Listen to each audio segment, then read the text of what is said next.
현무-6 미사일 엔진 테스트 성공. 누리호-3 핵무기 엔진 개량 시험. 중국이랑 5배나 차이. 액발사체 보유국 등록해버린 한국군 기술력. 2023년 대한민국 국방력의 핵심 축으로 떠오른 현무-5 탄도미사일.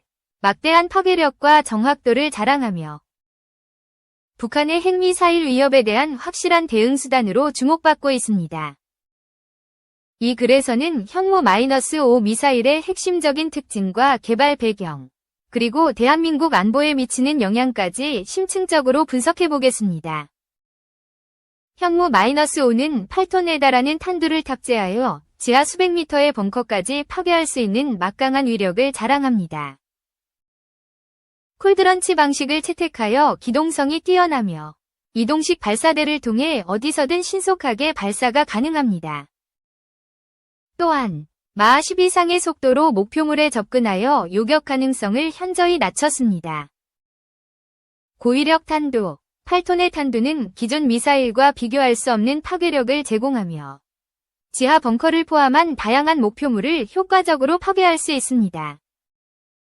현무-5의 개발은 단순히 새로운 무기체계를 도입하는 것을 넘어 대한민국 국방력의 패러다임을 바꾸는 사건입니다. 한미 미사일 지침 해제 이후 첫 결실.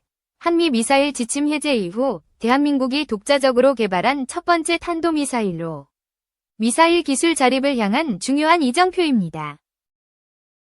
북한 핵미사일 위협에 대한 효과적 대응. 현무-5는 북한의 지하 벙커를 포함한 다양한 목표물을 정확하게 타격할 수 있어 북한의 핵미사일 위협에 대한 효과적인 대응 수단으로 평가됩니다. 대량 응징보복 능력 강화.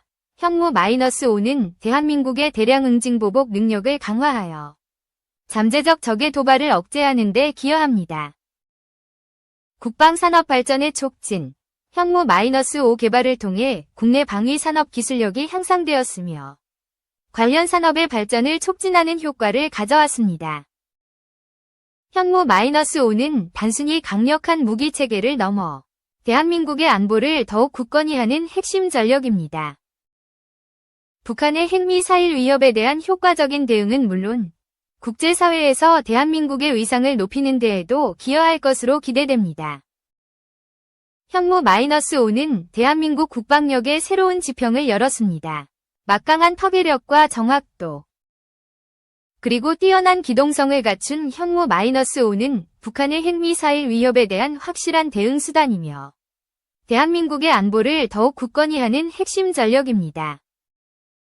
앞으로 현무-5는 대한민국 국방력의 중심축으로 자리매김하며 대한민국의 평화와 번영을 위한 든든한 버팀목이 될 것입니다. 2. 논설위원회 뉴스 요리. 탄핵 전국. 한국 외교적 고화되나? 비상계엄과 탄핵 전국으로 외교 리더십의 공백이 심화되면서 한국 외교가 사면초가의 위기에 빠지게 됐다. 패권국 사이에 끼어있는 한국이 고립무원 외교적 고하위 처지에 놓인 셈이다. 내년 1월 트럼프 복귀를 앞두고 향후 한 달여 동안 모든 외교적 초점은 트럼프 2기에 맞춰질 수밖에 없다. 트럼프 2기의 출범으로 인한 불확실성에 비상계엄과 탄핵 전국까지 엎친 데 덮친 격이다. 한중, 한일 관계도 외줄타기를 하듯 위태롭다. 게다가 러시아 파병을 결행한 북한의 핵무장 능력 강화 등으로 주변국과의 협력이 어느 때보다도 요구되는 상황이지만 이런 난제를 풀 대한민국의 수장이 사라졌다. 피의자로 입건된 한덕수 국무총리가 윤석열 정부의 외교정책을 강행하기 쉽지 않다는 분석도 나온다. 거대 야당인 더불어민주당이 윤석열 정부의 외교정책에 극렬하게 반대를 해왔기 때문에 과도기적 성격을 가진 정부가 정책 수정도, 유지도 힘든 딜레마에 빠지는 상황이다. 트럼프가 돌아왔다. 대한민국 앞에도 풀어야 할 난제가 쌓여있다. 돌아온 트럼프 당선자는 더욱 강화된 미국 우선주의를 예고했다. 트럼프는 줄기차게 동맹국의 방위비 분담금 증액 및 자주적 방위 역량 강화, 미국의 불필요한 군사적 개입 축소를 공언했다. 트럼프는 대미 흑자국인 한국을 머니머신이라고 부르면서 합의한 방위비 분담금의 9배 증액, 연간 100억 달러, 과관세 인상을 시사하고 있다. 하지만 미국의 일방적 요구에 의해 이미 합의한 분담금까지 인상할 경우 자칫 국내 여론의 반발과 동맹국 미국에 대한 신뢰 상실, 이에 대한 반작용으로 반미 성향의 정치 지형을 만들 수도 있다. 경제적으로는 한미 자유무역협정, FTA, 재협상이나 관세 장벽, 보조금 축소 등 정책 변화가 놓여 있다. 또 반도체, 전기자동차, 배터리 등 주력 산업에 대한 리스크 관리가 절실하다. 트럼프는 취임 직후 행정명령을 통해 인플레 감축법, IRA, 과 반도체법에 따라 미국에 투자한 외국 기업에 제공하던 혜택을 없애거나 축소할 예정이다. 민주당 정권 시절에 강화됐던 미국 주도의 공공외교와 민간 차원의 외교 친선 협력도 상당 부분 중단될 것으로 보인다. 미국과 한국 외교 관계에서 완충제 역할을 했던 민간 영역이 축소될 수 있다는 우려이다. 한국으로서는 트럼프 인수위를 상대로 한 적극적인 외교, 범정부 컨트롤 타워의 선제적 가동이 시급한 상황에서 외교 공백 사태가 뼈아플 수밖에 없다. 특히 일본, 호주, 필리핀 등 한국과 비슷한 처지에 놓인 국가들과의 다자 안보 협력 강화, 새로운 안보 협력체 구성, 한미일 안보 협력, 미국과의 핵안보 협의체 실효성 제고 등이 표류할 위기에 놓였다. 트럼프 2기는 중국 견제에 한국의 적극적인 참여를 유도할 가능성이 크다. 미국이 중국의 군사적 경제적 부상에 대응하기 위해 한국과의 협력을 한층 강화할 것이라는 전망도 나온다.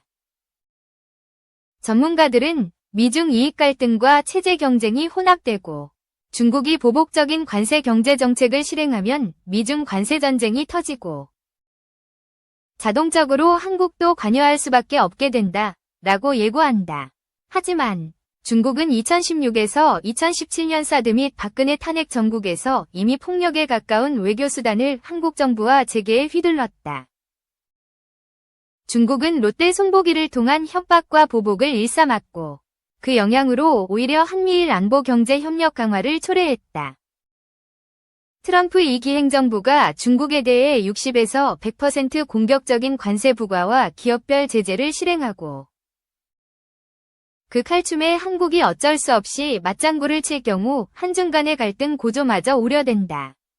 고래 싸움에 새우 등 터진다는 속담이 정확한 상황 묘사일 정도다.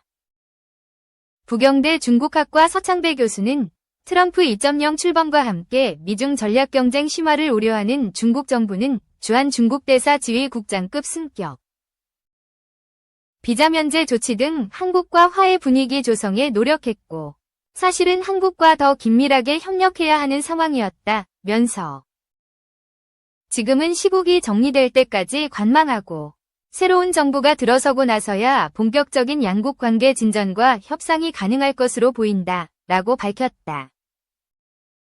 한일 양국은 2025년 한일 국교 정상화 60주년을 앞두고 있다. 하지만 한국은 물론이고 일본까지 양국의 국내 정치 불확실성이 높아지면서 한일 관계도 출렁일 것으로 보인다. 일본이 역사 문제에서 한국이 기대하는 수준의 전향적 태도를 보일 수 있을지도 기대하기 어렵기 때문이다. 지난달 24일 사도광산 추도식으로 불거진 한일 갈등은 불안정한 양국 관계를 그대로 표출했다. 일본의 선의에만 의지했던 윤석열 정권의 선한 외교가 실패한 셈이다. 지난 10월 치러진 중의원 선거에서 참패한 이시바 내각의 정권 지속 여부도 불확실하다. 자민당은 15년 만에 소수 여당으로 전락했고 비주류파인 이시바 총리는 당내 장악력이 약하다는 평가다. 내년 7월 치러질 참의원 선거에서 패배한다면 야당의 정권을 넘겨주는 불안정한 상황이다. 이시바 내각이 한일 관계에 전향적인 태도를 보이기는 쉽지 않다는 분석이다. 이시바 총리는 외교적 성과를 통한 지지율 상승 목적으로도 트럼프 취임과 동시에 조기 미일 정상회담을 가질 전망이다. 이미 총리 보좌관이 지난달 20일부터 미국을 방문해 트럼프 캠프 인사들과 회동했고 조기 정상회담 일정을 조율한 것으로 보인다. 동북아 외교의 초침이 점점 빨리 돌아가는 상황이다. 엄중한 국제 정세 아래 한일 간 긴밀한 소통과 협력이 더욱 중요한 시점이지만 한국만 외톨이로 전락할 수 있는 상황이다. 양국은 트럼프 2기 행정부 출범에 따른 방위비 부담, 한미일 경제 군사 협력 등 공감대를 강화해야 할 상황이다. 현재 주한 미국 대사관 홈페이지에는 블링컨 국무장관과 조태열 외교통상부 장관이 한미일 삼각 협력을 강조한 통화 내용을 공개했다. 하지만 트럼프 2기가 3국 간 협력을 기조로 한 바이든 행정부의 외교 정책을 계승할지는 미지수다. 러시아 파병 실행에 따른 북러 간 군사기술 협력 심화와 북중러 삼각 협력 구도 형성이 한반도를 둘러싼 가장 우려할 안보 위협이다. 중국마저도 최근 러시아 국방장관의 방북 시 중러 연합 공중연습을 실시했다. 북중러 삼각 구도마저 형성되는 상황이다. 향후 제일 큰 과제는 북한 핵 위협 방지다. 핵 개발은 물론이고 지속적으로 증가하는 핵물질도 문제다. 이 상태로 진행하면 2047년이면 북한이 보유할 핵물질 누적 생산량은 핵탄두 500개 분량으로 추정된다. 이미 단거리 미사일은 완성됐고 극초음속 중거리 미사일이나 대륙간 탄도미사일 ICBM도 러시아와의 군사기술 협력으로 5에서 10년 안에 완성될 전망이다. 신형 잠수함이 잠수함발 사탄도미사일 SLBM을 탑재하고 내년부터 한반도 주변 해안을 누빌 수도 있다는 이야기다. 게다가 트럼프 2기 행정부가 취임 초기에 북한 김정은을 다시 만나 북한을 핵 보유국으로 인정하는 엉터리 협상을 벌일 경우 한국은 물론이고 동북아시아의 안보에 엄청난 위협이 된다. 북한의 러시아 파병 등으로 동북아 정세가 급변하는 가운데 북한 문제에 대한 한미일 3국의 공동 대응 필요성이 더욱 높아지고 있는 형국이다. 한반도를 둘러싼 세계 정세는 한치 앞을 내다볼 수 없는 상황이지만 과연 한국의 과도기 정부가 한미, 한중, 한일, 남북관계에 불어닥친 위기를 극복할 역량이나 의지가 있는지 의구심이 든다. 현실적으로 대통령의 해외 순방은 물론이고 정상급 외빈의 방한도 쉽지 않은 상태이다. 수출과 외교가 핵심인 대한민국, 세계 10대 경제 강국에서 정상외교가 없다는 것은 너무나도 비정상적인 상황이다. 한국 외교가 사면초가에 내몰린 상황이다. 외교 전문가들은 이번 비상계엄 사태의 결론과 관계없이 내년 상반기까지 정상외교 공백을 기정사실화하고 이에 대한 대책을 세워야 한다고 입을 모은다. 물론 한덕수 국무총리나 오원식 국회의장이 대타로 나설 수 있지만 무게감과 대표성이 떨어질 수밖에 없다. 국제관계 전문가들은 계엄 정국에 따른 수사와 탄핵, 조기 대선까지 염두에 둘 경우 한국 정부가 외교 컨트롤 타워 역할을 하고 여야 정치권이 합세해서 국가대표로 거센 파도를 헤쳐나가야 한다면서도 하지만 정상외교의 정상화는 2025년 10월 경주 아펙 아시아 태평양 경제협력체 즈음에야 가능하지 않을까 예상한다 라고 우려했다. 대한민국의 국제정세가 산 넘어 산인 지경이다.